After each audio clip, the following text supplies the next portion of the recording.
Trade এগ্রিমেন্টে আছে, যেটার মাধ্যমে আমাদের লার্জেস্ট এক্সপোর্ট মার্কেট সেখানে গার্মেন্টস ইন্ডাস্ট্রি থেকে শুরু করে অন্যগুলোতে, সেখানে জিএসপি প্লাস যে নেগোসিয়েশন চলছে সেখানে একটা শর্ত হচ্ছে যে আমার কোনো সেক্টরের এক্সপোর্ট 40 থেকে 45% বেশি হতে পারবে না।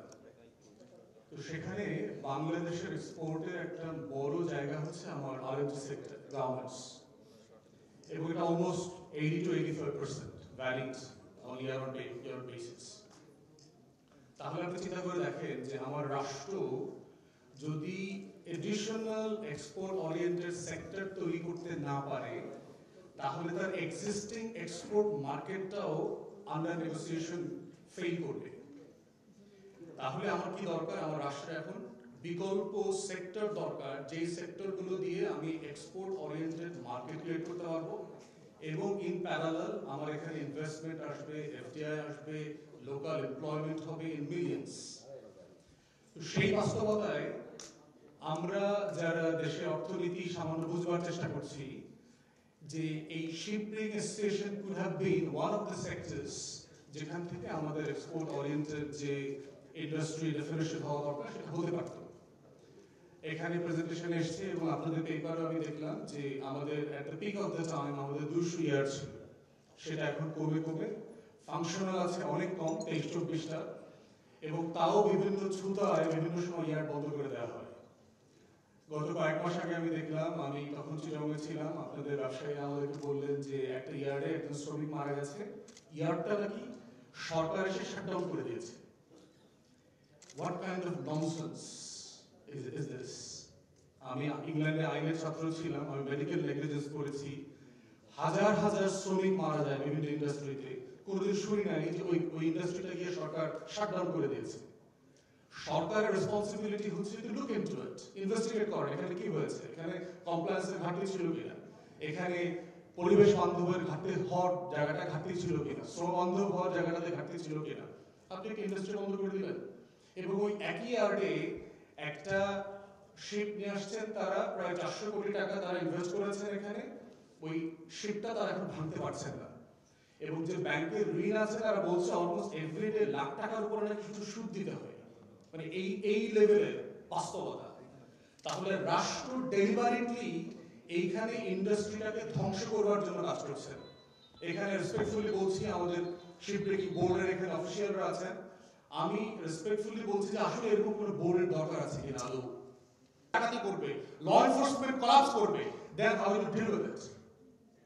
আপনি অ্যাড্রেস করলেন এগুলো, so you came very ill prepared, sorry to say this, কারণ আপনারা প্রজাতন্ত্রের কর্মচারী and you must listen to us। Issue হচ্ছে যে আমার কেন 200 ইন্ডাস্ট্রি পড়ে গেল, এবং এট এ টাইম আমাদের একজন কো স্পিকার বলেছেন যে আমাদের যখন কমছে তখন ভারতের ইন্ডাস্ট্রি বাড়ছে। What is it? পরিবেশ শুধু বাংলাদেশের এনজিও ওয়ালারা বোঝে, পরিবেশ আমরা বুঝি না, আমরা বাইরে পড়াশোনা করি নাই, খালি এনজিও টাকা পাইলে পরে পরিবেশের বোঝা যায়, সেন্স তৈরি আসে। পরিবেশ ট্রাম্প বোঝে না। না, ট্রাম্প যে কয়লার খনিগুলো আবার চালু করে দিচ্ছে, ফসিল ফুয়েল থেকে আবার ফেরত আসছে। আমার দেশ একটা গরিব দেশ, আমি কি একটা উন্নত বিশ্ব যেভাবে পরিবেশ বান্ধব হতে পারবে, can we afford to do this? We cannot. আমার এখানে ইন্ডাস্ট্রিয়াল রেভলিউশন হয়নি এখন পর্যন্ত, সেখানে west is living post industrial revolution এরা। They can afford to comply with the environmental consequences. We cannot do that. This doesn't mean we ignore the environmental consequences, because Bangladesh is one of the most vulnerable countries in the world when it comes to environment. Of course, আমরা এটাকে concern feel করছি। সেই জায়গাতে আমরা বোধ করছি যে ইন্ডাস্ট্রিটাকে বাঁচানোর জন্য যত নিয়ম কানুন করা দরকার কমপ্লায়েন্স করে ওনাদেরকে দায়িত্ব দিয়ে দেন। আপনারা শুধু মিনিস্ট্রিকে দেখেন ওনারা করছে কিনা। খসরু ভাই কারিয়ে আমাকে মনে করিয়ে দিয়েছে যে ওনার দায়িত্বের সময় উনি গার্মেন্টস ইন্ডাস্ট্রিগুলোকে এভাবেই করেছেন, মিনিস্ট্রি থেকে ডিরেগুলেট করে দিয়ে উনি ওনাদেরকে সেলফ রেগুলেটেড করে দিয়েছেন। That's how industry should work. আপনি পার্টনারশিপ করে দেবেন, পার্টনারশিপের মধ্য দিয়ে তাদেরকে জবাবদিহিতার অধীনে আনবেন। তারপরে হচ্ছে যে ব্যাংকের লোন পাওয়া একটা আমাদের বড় সমস্যা হচ্ছে। সাডেনলি আওয়ামী লীগের কারণে আমরা জানি যে টোটাল ব্যাংকিং ইন্ডাস্ট্রি খেয়ে ফেলেছে তারা, এবং সেক্ষেত্রে এই কনসার্নগুলো বলবার ক্ষেত্রে আওয়ামী লীগের আমলের পলিসিগুলোকে রিভাইজ করার ক্ষেত্রে অ্যাসোসিয়েশনের পক্ষ থেকে সিরিয়াস নেগোসিয়েশন করা দরকার। ইমিডিয়েটলি কোন কোন জায়গাতে আমাদের হাত দেওয়া দরকার।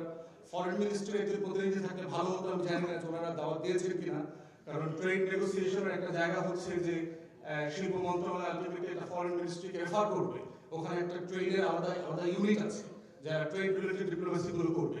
তো সেখানে তাদের প্রতিনিধি থাকলে ভালো হতো, অথবা এই ডেলিগেশন তাদের সাথে দেখা করা দরকার, তাদেরকে সিরিয়াসলি কনভিন্স করা দরকার, কারণ June is approaching fast. Ramzan, Eid আসতেছে, কোরবানির ঈদ, বর্ষা বাদল শুরু হবে, বাংলাদেশের ইলেকশনের টার্মোয়েল আছে, সব মিলায় the country is in chaos. সেটা যদি সিরিয়াসলি আমরা নেগোশিয়েট না করি তাহলে ইন্ডাস্ট্রি কলাপস করবে। ফাইনালি যেটা বলছি সেটা হচ্ছে যে এইটাকে কেন্দ্র করে কিভাবে আমরা সেক্টর ডেভেলপ করবো, আমি জিএসপি ক্লাসে চলে যেতে চাচ্ছি, যে এটাকে কেন্দ্র করে আমি কিভাবে যদি 200 ফাংশনাল ইয়ার্ড করতে পারি, এবং এখনই যদি 23টা ইয়ার্ড চলে, আপনি চিন্তা করেন 1 লক্ষ প্লাস অ্যাক্টিভ ডাইরেক্ট এমপ্লয়িজ থাকে, তাহলে যদি আমার 200 প্লাস ইন্ডাস্ট্রি ডেভেলপ করে, how many millions we can employ.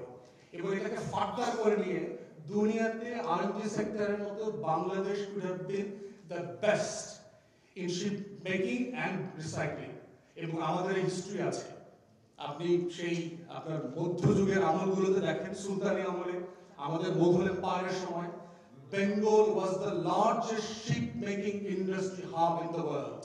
In the world Turkish empire ship making এর জন্য, শিপ বানানোর জন্য বেঙ্গলের সুলতানের কাছে রিকোয়েস্ট পাঠাইত। ইউরোপ, ইটালি, আমেরিকাস থেকে অর্ডার আসতো এখানে শিপ বানানোর জন্য। সো বাংলা ইতিহাস আছে আমাদের শত বছরের, যে জাহাজ বানানো এবং ভাঙা দুটো ইন্ডাস্ট্রিতে we are at the top for many 100 years. So আমাদের এইটা ফিরিয়ে নিয়ে আসার সুযোগ আছে ইকুয়ালি, যেভাবে মুসলিমের ঐতিহ্য আমরা আবার আরএমজি সেক্টরের মধ্য দিয়ে ফিরিয়ে নিয়ে আসছি। এটাও শত শত বছরের বাংলার ঐতিহ্যের জায়গা ছিল। অতএব আমরা বোধ করছি যে সরকার, রাষ্ট্র, প্রজাতন্ত্রের কর্মচারীরা, ট্যাক্স পেয়ারদের যে রিলায়েবিলিটির জায়গা আছে, আপনারা জনগণকে সাহায্য করেন। দয়া করে এগুলোকে চাকরি আকারে দেখবেন না, 9টা 5টার জিনিস এগুলো না, এগুলো মানুষের রুটি রুজি, জীবিকা, জীবন। যেটা কমপ্লাই করা দরকার, যেটা বাধ্য করা দরকার রাষ্ট্রের পক্ষ থেকে, সেটা আপনারা করেন, কিন্তু ইন্ডাস্ট্রিকে বাঁচানোর জন্য যা যা করার সেগুলো আমরা দেখতে চাই। সবাইকে অসংখ্য ধন্যবাদ, আয়োজকবৃন্দকে ধন্যবাদ জানাচ্ছি। আসসালামু আলাইকুম। বিএনপি বাংলাদেশের রাজনৈতিক দল বড় স্টেক হোল্ডার। বিএনপি দীর্ঘ সময় ধরে বলে আসছে স্থানীয় সরকার নির্বাচন আগে জাতীয় নির্বাচন কথা